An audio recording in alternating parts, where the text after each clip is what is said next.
अस्सलाम वालेकुम रहमतुल्लाहि वबरकातुहू। उम्मीद है आप सब खैरियत से होंगे। जैसा कि आपको पता है हमारा सबक चल रहा है तजवीद के बारे में, जिसमें मैं आपको सिखा रही हूँ मेन तजवीद के कायदे, जिसमें ताकि आप आसान तरीके से कुरान पाक को तजवीद के साथ पढ़ना सीख लें। ठीक है, पिछले सबक में मैंने आपको सिखाया था हरकत के बारे में और मद्दोलीन के बारे में। ठीक है, वो वीडियो अगर आपने नहीं देखी तो वो लाजमी देखिएगा। उसमें मैंने बहुत डिटेल में आपको हरकत और मद्दोलीन में फ़र्क बताया है और उनको आपने पढ़ना किस तरीके से है वो मैंने आपको उसमें सिखाया है। ठीक है, आज के सबक में मैं आपको सिखाऊंगी तनवीन किसको कहते हैं, मतलब आपने इख्फा किस तरीके से करना है और गुन्ना इख्फा में फ़र्क क्या है। ठीक है, इसको आपने गौर से सुनना है। ठीक है, और एक आप इस तरह करें कि एक आप नोटबुक पास रख लें ताकि आपने कुछ हर्फ हैं जो लिखने हैं तो वो उनको आपने अच्छे से ज़ुबानी याद रखना है। ठीक है, अब मैं आपको सिखाती हूँ। आपने देखना है जब आप कुरान पाक की तिलावत करें, आपने देखना है कहीं भी दो ज़बर, दो ज़ेर, दो पेश आ रहे हों। आपने गौर से देख लेना है दो ज़बर किसको कहते हैं, दो ज़ेर किसको कहते हैं, दो पेश किसको कहते हैं। आपने देखना है दो ज़बर, दो ज़ेर, दो पेश कहीं आ रहे हों, आप वहाँ पे इख्फा करेंगे। अब इख्फा किसको कहते हैं, इख्फा कहते हैं मतलब आपने इसकी आवाज़ को नाक में छुपाना है। ठीक है, इख्फा की आवाज़ को आपने छुपाना है नाक में, लेकिन शर्त ये है, आपने देखना ये है कि किसी हर्फ के ऊपर दो ज़बर, दो ज़ेर, दो पेश आ रहे हों और उससे जो आगे वाला हर्फ है वो इन हर्फों में से कोई होगा, फिर आप वहाँ पे इख्फा करेंगे।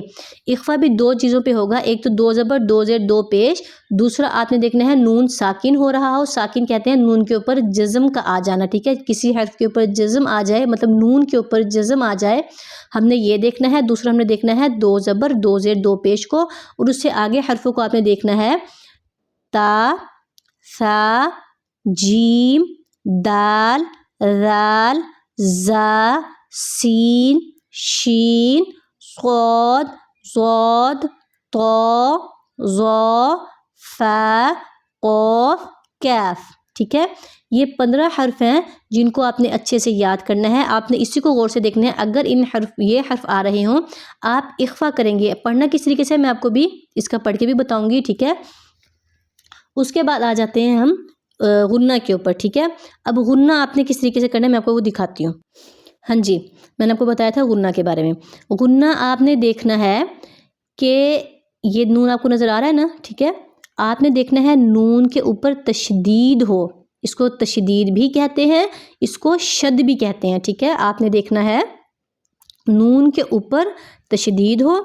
दूसरा आपने क्या देखना है कि मीम के ऊपर तशदीद हो, मतलब शद हो। इन दो सूरतों में आपने गुन्ना करना है। अब गुन्ना और इख्फा में क्या फ़र्क है, फ़र्क बहुत थोड़ा सा है। क्या फ़र्क है कि गुन्ना की आवाज़ को हमने नाक में से निकालना होता है और इख्फा की आवाज़ को नाक में छुपाना होता है। ठीक है, समझ आ गई है आपको। गुन्ना और इख्फा के बारे में आपको जो मैंने आपको समझाया है कि गुन्ना की आवाज़ को नाक में से निकालना है, इख्फा की आवाज़ को नाक में छुपाना है। किस तरीके से मैं आपको पढ़ के थोड़ी सी मिसालें बताती हूँ। ठीक है, किस तरीके से, अब देखिए, बी रूसू लिम, लिम। ठीक है, वन, वन नास, यज़ुन्नु, यज़ुन्नु, उम्मतुन, उम्मतुन, उम्मला, उम्मला। ठीक है, ये तो हो गई गुन्ना की मिसाल है। मैं आपको इख्फा पढ़ के बताती हूँ।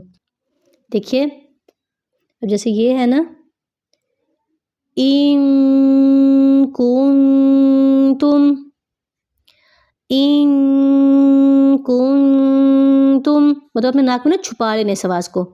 ठीक है, अब हमने मतलब दो ज़बर, दो ज़ेर, दो पेश की आवाज़ किस तरीके से निकालनी है।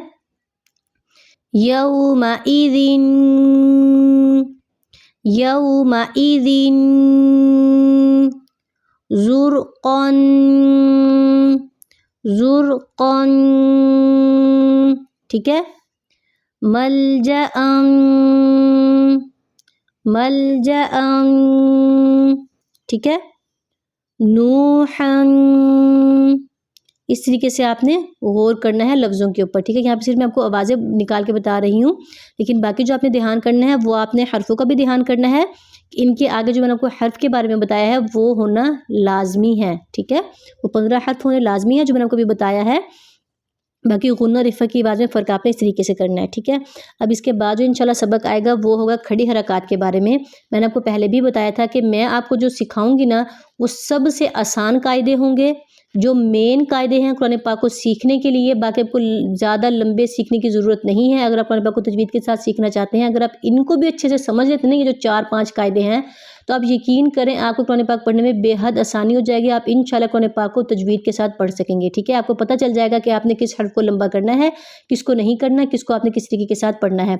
बाकी हरूफ मुफरिदात में मैंने आपको डिटेल में बता दिया था कि आपने किन हर्फों को कहाँ से अदा करना है और हर्फों की आवाज़ में किस तरीके से आपने फ़र्क करना है। एक वीडियो में मैंने आपको बताया था कि आपने किन हर्फों को मोटा करना है, ठीक है। वो वीडियो आप देख लीजिएगा तो आपको हर चीज़ अच्छे से समझ आ जाएगी, ठीक है। ये सारे कायदों को आप गौर से देखें तो आपको हर चीज़ अच्छे से समझ आ जाएगी, ठीक है।